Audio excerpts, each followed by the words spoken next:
The silence is the first thing you notice. Not a peaceful quiet, but a heavy, suffocating emptiness that presses against your eardrums. It's the sound of a world that has stopped. There's no distant hum of traffic, no chatter of people, not even the cry of a bird. There is only the wind, whispering through broken windows and rustling piles of forgotten debris. And then you hear it, a slow, dragging shuffle from the street below. A low, guttural moan that doesn't belong to any animal you've ever known. It's a sound that chills the blood and stops the heart. You peer through the dusty blinds of your hiding place, your breath catching in your throat. Down there, in the middle of what was once a bustling intersection, a figure limps aimlessly through the wreckage of a car. Its clothes are tattered, its skin a mottled gray. It is utterly, terrifyingly alone. And so are you. Because you know, with a certainty that sinks into your bones like ice, that it is not the last of them. It is just one of billions. And you are the last of us, the final heartbeat in a world of the dead. What would you do if every single person you ever loved was gone, and you were the only one left? Not just alone, but truly the last human being alive. The world outside your window is a monument to what we were, and a tomb for what we have become. Skyscrapers stand as skeletal giants against a sky that is unnervingly clear, free of the smog of industry.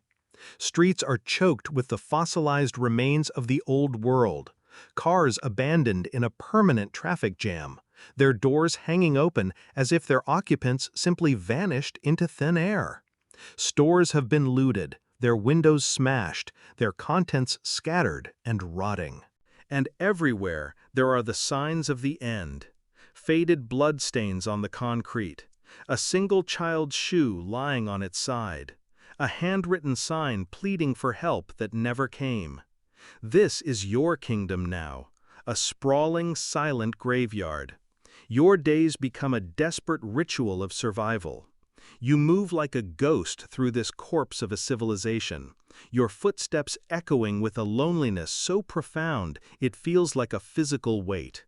Every creak of a floorboard, every rattle of a chain-link fence sends a jolt of pure adrenaline through your system. Is it just the wind, or is it them? Your existence is reduced to a single, relentless purpose. Find food, find water, find a safe place to sleep for a few precious hours. You are no longer living. You are just not dying yet. But in this crushing isolation, your mind begins to turn on itself. You start talking to yourself just to hear a human voice, even if it's your own. You assign names to the zombies you see regularly from your hideout. The businessman in the torn suit, the nurse still wearing her stained scrubs. It's a pathetic attempt to create a community from the monsters. What would you be willing to risk for a can of food? Would you venture into a dark, groaning supermarket, knowing that any aisle could be your last? There is a deeper horror than the gnashing teeth and the clutching hands. It is the erosion of your own humanity. You haven't heard another voice in months. You haven't felt a touch that wasn't violent. The memories of other people, their laughter, their arguments, the simple comfort of their presence begin to feel like a dream, a story you once read. You catch your reflection in a window, a wild-eyed, gaunt stranger staring back, clothed in rags and caked in dirt. Is that even you anymore? The rules of the old world seem like a ridiculous fairy tale. Why not take what you want? Why not scream into the silence? There is no one to judge you, no one to stop you. The only law is hunger, and the only morality is survival. This is the true terror of being the last.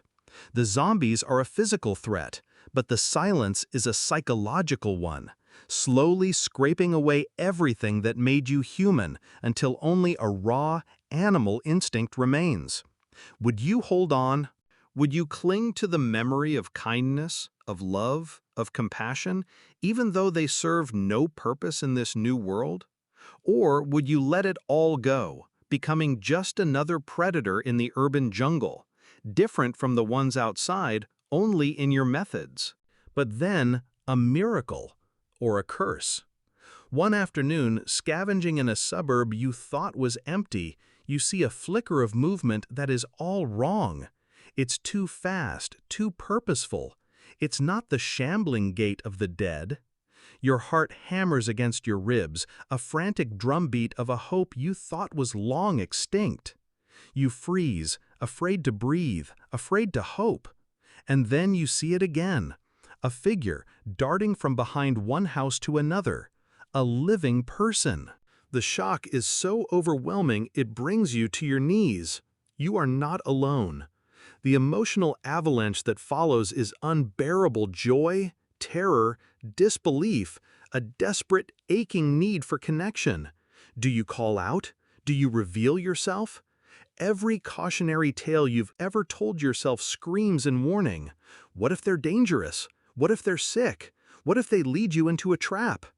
But the loneliness, the sheer, unbearable weight of it, is stronger than fear. You have to try.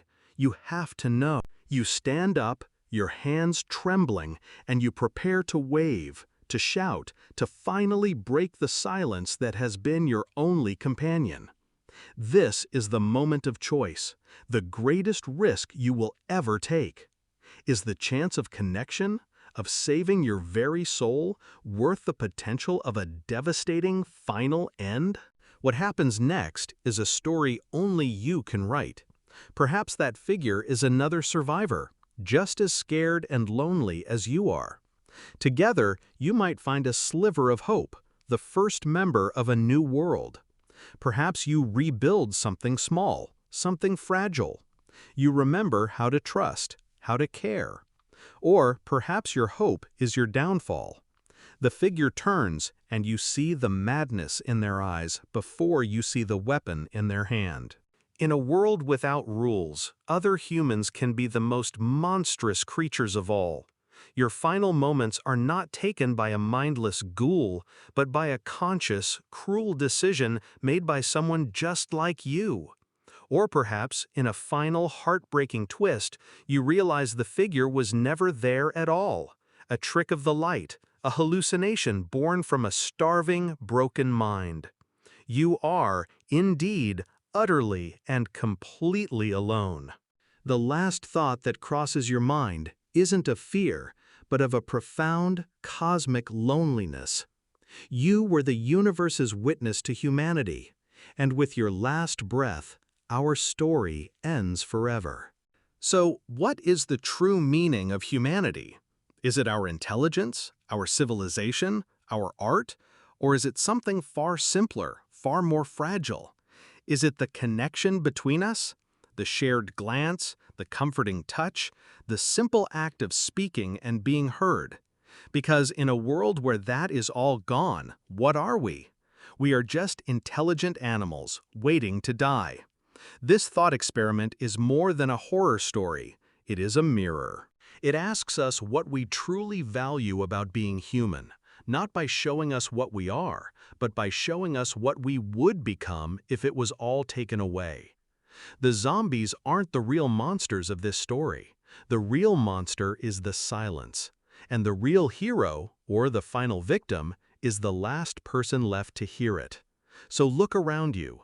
Listen to the noise of the world you live in, the people talking, the machines humming, the life all around you. It is not chaos, it is a symphony. And you are not just a listener, you are a part of it. Never forget what that sounds like. Because the end of the world isn't when the dead walk, it's when the living have no one left to talk to.